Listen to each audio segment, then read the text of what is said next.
నమస్తే. దేవతలకు చేసే పవిత్ర అలంకార వస్త్రమాలలలో గజ్జె వస్త్రము ఒకటి. దూదితో చేసినటువంటి వస్త్రాలతో దేవతలను అలంకరిస్తారు. ప్రత్యేకంగా ఈ సాంప్రదాయం దక్షిణాది రాష్ట్రాలలో కనిపిస్తోంది. ప్రస్తుతం పశ్చిమ గోదావరి జిల్లాలోని వాసవి కన్యకా పరమేశ్వరి అమ్మవారి ఉత్సవాలు ఘనంగా జరుగుతున్నాయి. 8 రోజుల పాటు జరిగే ఉత్సవాలలో భాగంగా వాసవి మాతను గజ్జె వస్త్రంతో అలంకరించారు.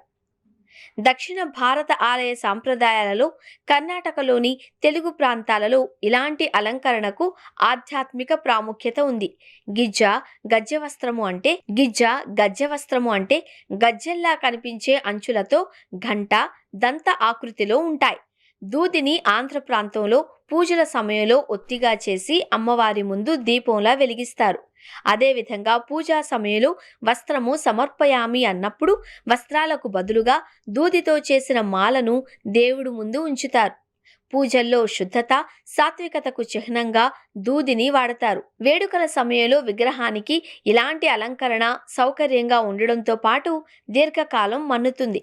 దూదిని శంకువుల గుండ్రని ఆకృతిలో చుట్టి పూసలను దండలోకి ఎక్కించినట్లు మాలలు తయారు చేస్తారు.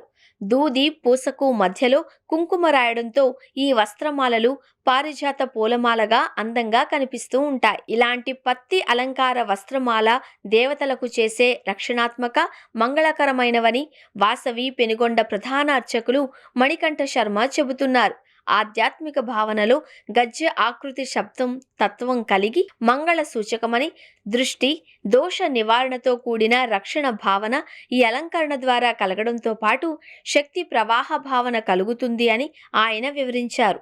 ప్రస్తుతం 8 రోజుల ఉత్సవాలలో భాగంగా చేసిన గజ్జె వస్త్ర అలంకరణ భక్తులను విశేషంగా ఆకట్టుకుంటుంది.